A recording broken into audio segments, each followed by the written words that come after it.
أجمل آيس كريم ممكن تاكلونه من المذاق الأصيل.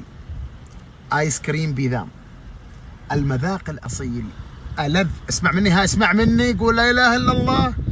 ألذ آيس كريم في الخريف بتاكله آيس كريم بيذام في المذاق الأصيل.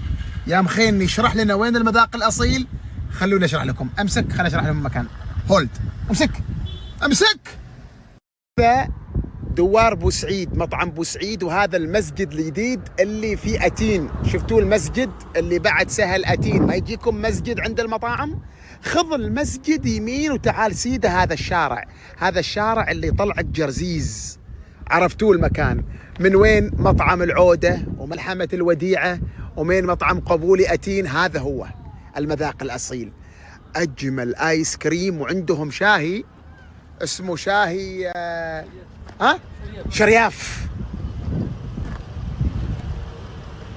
حبيبي انت شوف الايس كريم، عندهم شاهي شرياف نمبر 1، وعندهم ايس كريم بيدام.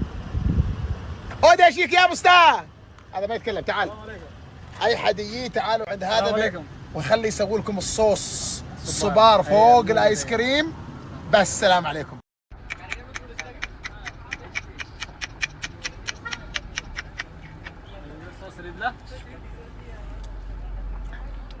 ما مضبوط، سوي لي صوص بالصوص بيطلع اجمل.